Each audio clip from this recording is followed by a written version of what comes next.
dari kelompok 10 dari matkul analisis laporan keuangan akan membahas analisis dan valuasi ekuitas. Perkenalkan, nama saya Ferdi Rahmat Kurniawan dengan NPM 4019. Perkenalkan, nama saya Octavia Ramadhanti dengan NPM 4034. Saya Yusika Aziza dengan NPM 4079. Saya Sofistia Nijas dengan NPM 4161. Baik, untuk materi pertama akan dibahas oleh teman saya. Analisis valuasi ekuitas bertujuan untuk mempermudah membuat keputusan beli atau jual menahan terkait sekuritas, mengestimasi nilai perusahaan untuk keputusan kredit, mengestimasi nilai untuk kombinasi bisnis, menentukan harga penawaran saham perusahaan kepada publik, dan berbagai aplikasi yang berguna lainnya dari estimasi nilai yang diketahui.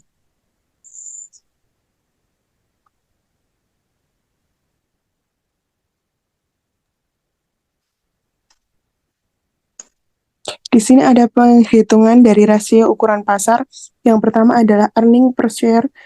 Rumusnya adalah laba bersih dikurangi dengan besaran dividen, terus dibagi dengan jumlah saham di pasaran pada akhir periode. Yang selanjutnya adalah dividen yield atau DY dengan rumus nominal dividen per lembar saham dibagi dengan harga saham per lembar dikali 100%.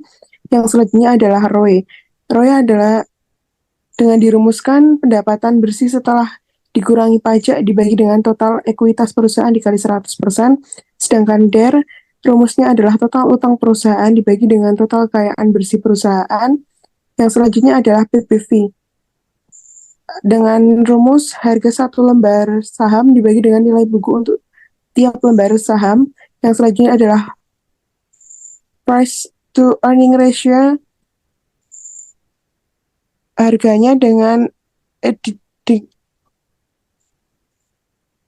rumus adalah harga saham dibagi dengan EPS.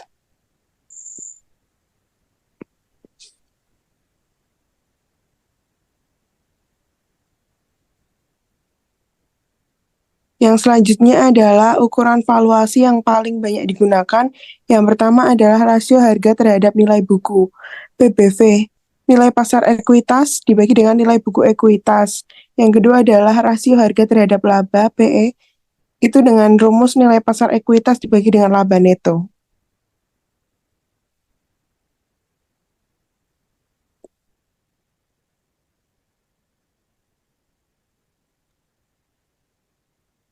Yang selanjutnya adalah harga terhadap nilai buku, PBV, sama dengan nilai pasar ekuitas dibagi dengan nilai buku ekuitas. Rasio yang membandingkan harga pasar per saham dengan nilai buku per saham. Rasio ini digunakan para investor untuk mengidentifikasi investasi potensial. PT Energi Mega Persada dengan tahun 2021 nilai pasar ekuitasnya 102 dibagi dengan 120,57 adalah nilai buku ekuitasnya menghasilkan 0,84 dengan rumus yang sama pada tahun 2022 dan 2023 menghasilkan hasil 1,14 dan 0,67. Sedangkan PT Rukun Raharja pada tahun 2021 182,00 itu adalah nilai pasar ekuitasnya, sedangkan 411,25 itu adalah nilai buku ekuitasnya, menghasilkan 0,44 dengan rumus yang sama pada tahun 2022 dan 2023 menghasilkan hasil yang berbeda yaitu 2,47 dan 2,85. Sedangkan di PT El Nusa pada tahun 2021 nilai pasar ekuitasnya itu adalah 276 dan 512,56 adalah nilai buku ekuitas. Hasilnya adalah 0,54. Dengan cara yang sama nanti dihasilkan pada tahun 2022 yaitu 0,60 dan pada 2023 itu adalah 0,69. Semakin tinggi nilai PVB menunjukkan bahwa investor bersedia membayar lebih untuk saham yang dibandingkan dengan nilai buku perusahaan. Sedangkan skala semakin rendah menunjukkan bahwa saham undervalue atau bahwa perusahaan sedang menghadapi masalah yang membuat investor kurang percaya diri.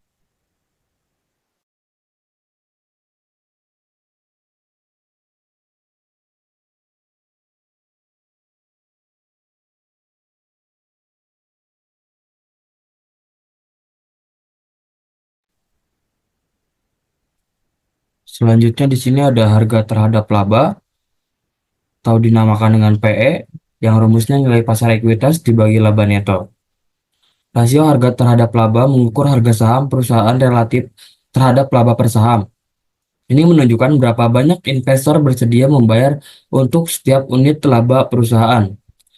PT Energi Mega Persada di tahun 2021 mendapatkan hasil 445,41 dan pada tahun 2022 mendapatkan hasil 1092,94 dan pada tahun 2023 menghasilkan 797.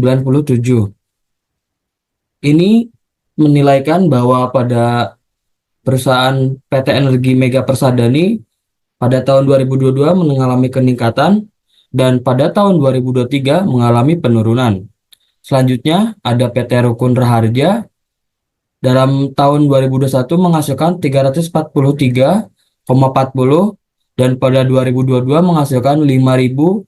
Ini melakukan peningkatan yang sangat drastis. Dan pada tahun 2023 mengalami penurunan dengan hasil 2.326,73 dan PT Alnusa pada tahun 2021 menghasilkan 18,52 dan pada 2022 menghasilkan 6,02 dan pada tahun 2023 menghasilkan 5,63. Pada tahun 2021 itu nilai tertinggi pada Alnusa dan pada 2022 menurun menjadi 6,02 dan pada tahun 2023 menurun lagi. Nah, ini semakin tinggi nilai saham perusahaan maka tinggi pula ekspektasi investor terhadap pertumbuhan laba. Semakin rendah nilai sahamnya, maka perusahaan akan semakin rendah ekspektasi investor terhadap pertumbuhan laba. Selanjutnya ada ROE atau Return of Equitas yang dimana rumusnya pendapatan bersih setelah dikurangi pajak dibagi dengan total ekuitas perusahaan dikali dengan 100%. Ini memperjelaskan di mana sejauh mana perusahaan mengelola modal sendiri secara efektif, mengukur tingkat keuntungan diri dari investasi yang telah dilakukan pemilik modal sendiri atau pemegang saham perusahaan.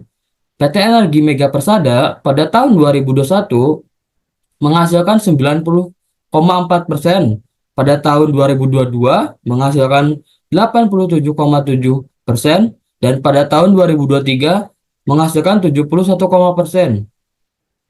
Ini pada tahun 2021 itu adalah tingkat tertinggi mereka. Dan untuk PT Rukun Raharja pada tahun 2021 mengalami pendapatan nilai 78,4 dan pada 2022 mengalami kenaikan 95,2 dan pada 2023 mengalami kenaikan 131,8. Pada tahun kemarin PT Rukun Raharja mendapatkan nilai terbesarnya dibanding tahun terakhirnya. Dan untuk PT Alnusa 2021 mendapatkan hasil 215,30% dan pada tahun 2022 menghasilkan 298,80% mengalami peningkatan. Lalu pada tahun 2023 mengalami penurunan dengan hasil 28,50%. Semakin tinggi ROE mencerminkan kemampuan perusahaan dalam menghasilkan keuntungan yang tinggi bagi para pemegang saham. Dan semakin rendah ROE akan mempengaruhi harga saham menjadi semakin rendah sehingga investor menjadi kurang tertarik untuk berinvestasi di perusahaan tersebut.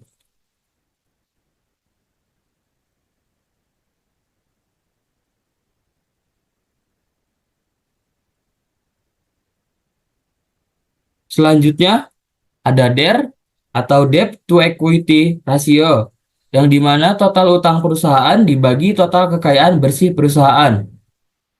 DER tersebut merupakan rasio yang digunakan untuk menilai hutang dengan ekuitas. Rasio ini dicari dengan cara membandingkan antara seluruh hutang termasuk hutang lancar dengan seluruh ekuitas. Rasio ini berguna untuk mengetahui jumlah dana yang disediakan peminjam kreditor dengan pemilik perusahaan.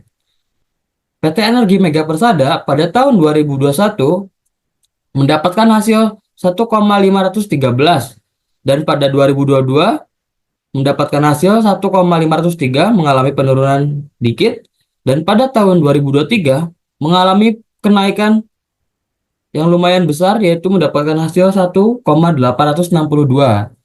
Dan pada PT Rukun Raharja pada tahun 2021 mengalami pendapatan atau nilai dengan 1,22, dan pada 2022 mendapatkan nilai 1, dan pada 2023 mengalami penurunan 0,854. Di sini Rukun Raharja bagus untuk mengelola hal tersebut karena semakin tahun semakin menurun.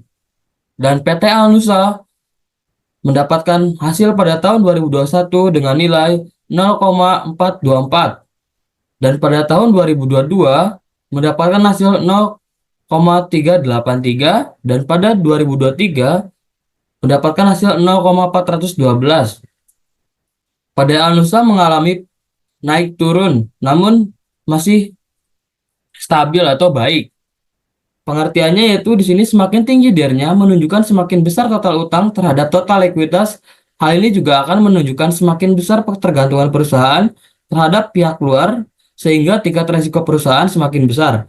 Dan semakin rendah DER berarti tingkat utang perusahaan juga rendah. Sebaliknya, nilai DER tinggi berarti semakin besar kewajiban yang harus ditanggung perusahaan dan semakin besar porsi penggunaan tinggi jika dibandingkan dengan ekuitasnya. Alasan kami memilih perusahaan tersebut,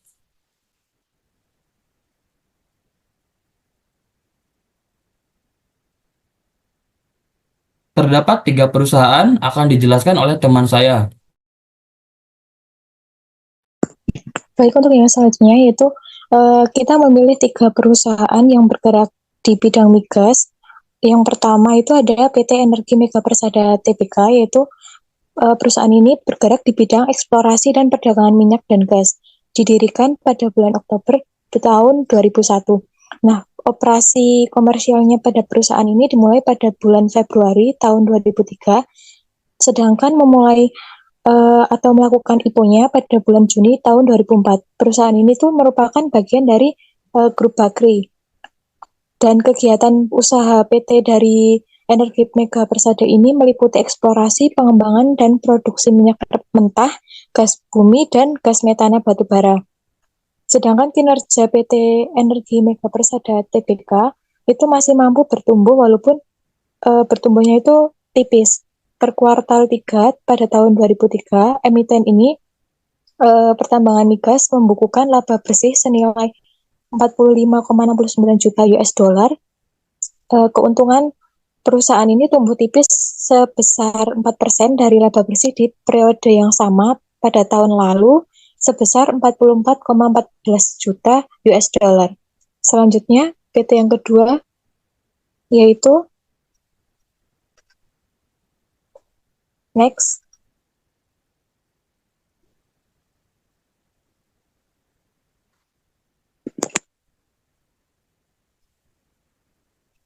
Selanjutnya yang kedua ada PT Rukun Raharja Tbk, yaitu dikenal sebagai perusahaan penyedia energi terintegrasi dari hulu ke hilir, dan perusahaan ini berdiri pada tahun 1993. Perjalanan perseroan bermula dari bisnis properti atau real estate. Dengan seiring perkembangan usaha pada tanggal 22 Januari tahun 2003, Rukun Raharja resmi terdaftar sebagai perusahaan terbuka melalui pencatatan saham di Bursa Efek Surabaya, tetapi kini sudah menjadi Bursa Efek Indonesia dengan kode saham Raja. Sejak saat itu, perseroan aktif melakukan penawaran umum terbatas sebagai bagian dari upaya memperkokoh struktur permodalan mereka. Dan pada akhirnya tahun 2010, perseroan ini beralih menjadi penyedia energi terintegrasi dari hulu ke hilir yang fokus untuk menjalankan 4 pilar bisnis utama, yaitu infrastruktur gas, perdagangan gas, pembangkit, dan bisnis hulu energi. Dan pada saat ini, perusahaan ini tuh terus mengembangkan bisnisnya di bidang energi, antara lain melalui akuisisi usaha terkait 4 pilar bisnis utama maupun pengembangan dan pembangunan proyek dalam industri sejenis dan turunannya. Dan yang terakhir yaitu ada PT Lusatel Tbk. PT Nusa Tbk ini juga sama perusahaan minyak bumi dan gas terpadu yang berbasis di Indonesia. Jadi dari ketiga perusahaan ini kita memilih perusahaan yang bergerak di bidang sektor minyak dan gas. PT Nusa ini kegiatan dan struktur bisnis perusahaannya dikelompokkan menjadi 3 segmen, yaitu ada layanan operasi hulu gas dan minyak bumi, yang terdiri atas layanan geosains, layanan pengeboran, dan layanan kilang minyak. Layanan operasi hilir gas dan minyak bumi yang mencakup penyimpanan, distribusi, perdagangan, serta pemasaran produk-produk migas di Indonesia. Lalu PT Nusa Tbk ini mengumumkan laporan keuangan hingga kuartal 3 pada tahun 2023 serta membukukan pertumbuhan pendapatan dan laba bersih selama 9 bulan pertama tahun 2023. Lalu perseroan ini mencatat laba bersih sebesar 407 miliar rupiah untuk periode 9 bulan yang berakhir pada 30 September tahun 2023, sedangkan laba bersih perseroan tumbuh sebesar 40% jika dibandingkan periode sama tahun lalu, yaitu sebesar 291 miliar rupiah. Selanjutnya, pertimbangan saham itu akan dijelaskan oleh Octavia.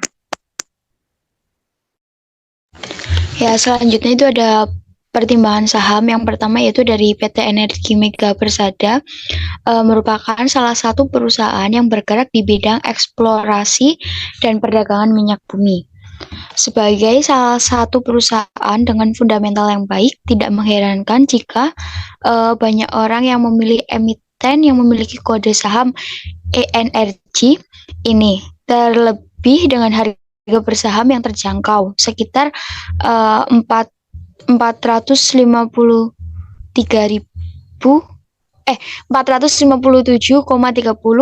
di indeks. Yang kedua yaitu ada PT Rukun Raharja, merupakan salah satu perusahaan yang kami pilih untuk dijadikan bahan pertimbangan pembelian saham karena dilihat dari analisis teknikalnya lebih buruk jika dibandingkan dengan PT Energi Mega Persada dan PT El Nusa. Yang ketiga yaitu PT El Nusa memiliki potensi pertumbuhan bisnis yang baik. El Nusa merupakan perusahaan penyedia layanan energi yang beroperasi di sektor yang berkembang. PT El Nusa ini telah memperoleh pengalaman dan keahlian yang cukup dalam menyediakan layanan di sektor energi, sehingga dapat diharapkan bahwa perusahaan ini memiliki potensi pertumbuhan bisnis yang baik di masa depan. Next. Yang selanjutnya itu yang keempat, PT El Nusa menjadi salah satu pilihan terbaik untuk berinvestasi dan memasukkan saham PT El Nusa ke dalam wishlist karena perusahaan ini memiliki kinerja yang baik, kondisi keuangan yang sehat, prospek bisnis yang besar, dan konsisten dalam membagikan dividen. Yang kelima yaitu PT Energi Mega Persada. Ada 4 penghargaan pada penutupan From Tanggung Jawab Sosial yang digelar SKK Migas bersama kontraktor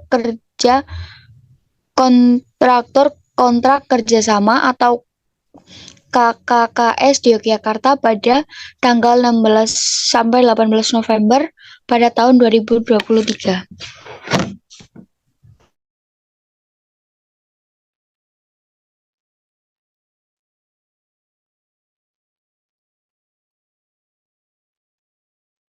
Baik, selanjutnya ada technical analisisnya.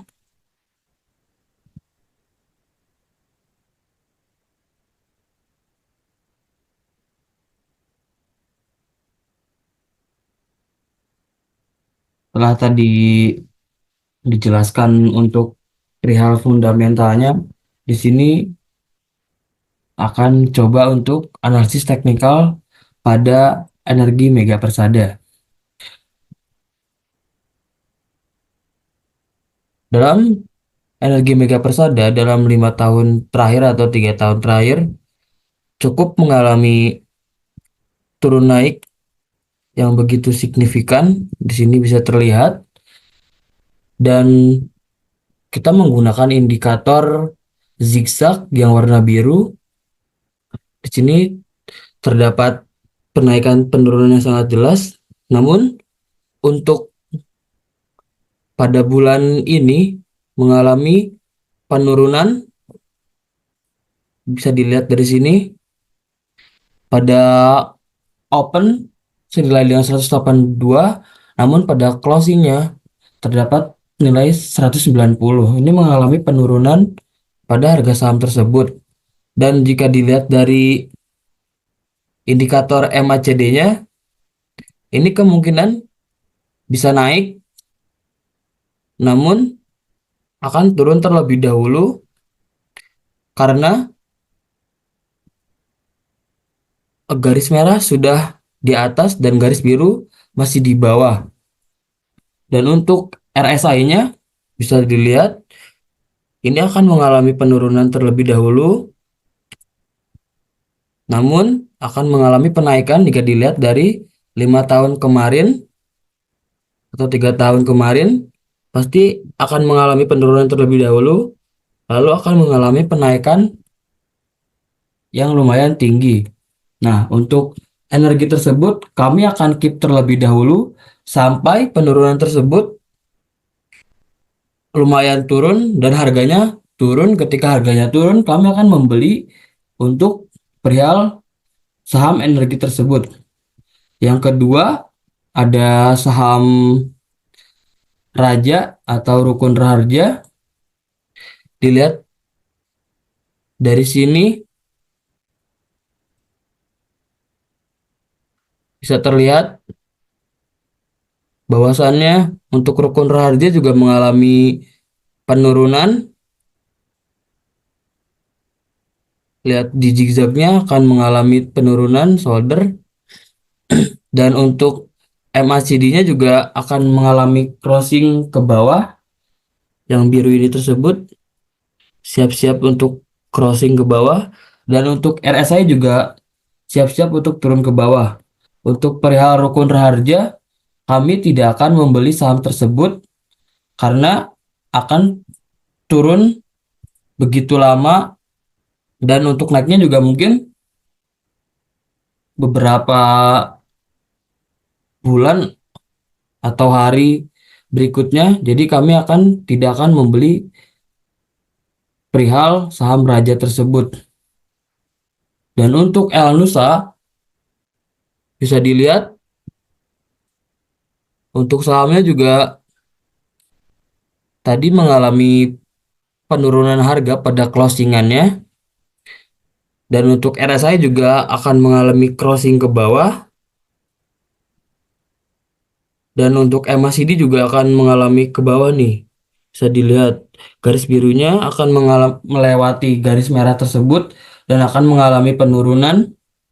Nah, untuk El Nusa tersebut memang di sini harganya besar, dan tadi juga setelah dilihat dari analisis fundamentalnya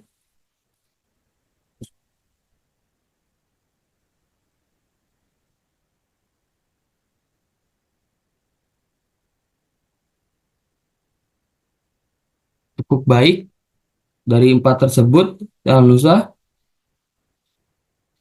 Dan untuk Raja fundamentalnya tadi telah dijelaskan. Perihal PBB-nya mengalami penaikan, dan itu membuat para investor mengalami penaikan pembayaran tersebut. Dan untuk PE-nya untuk Rukun Raharja sedang mengalami penurunan, dan itu tidak disarankan untuk membeli. Dan dalam ROE-nya untuk Rukun Raharja mengalami kenaikan pada tahun kemarin, dan untuk DER-nya mengalami penurunan.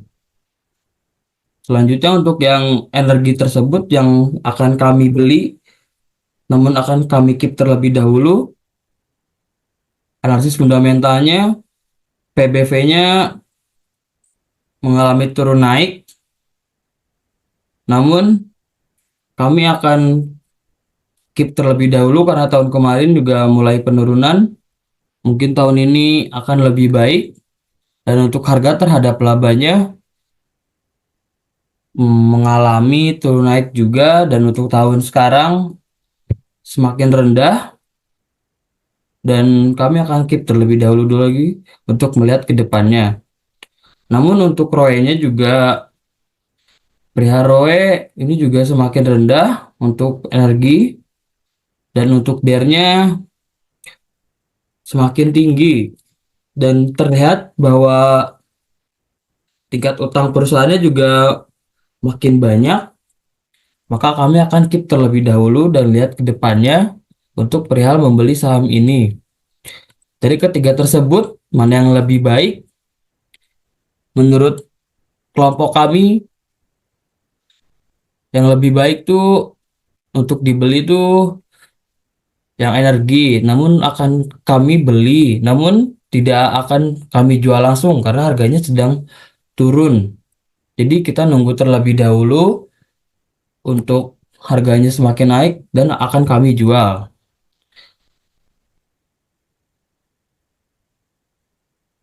Cukup sekian dari kelompok kami. Mohon maaf kepada kesalahan maupun dari tutur kata. Wabillahi wa taufiq wal hidayah. Wassalamualaikum warahmatullahi wabarakatuh. Waalaikumsalam warahmatullahi wabarakatuh. Alhamdulillah.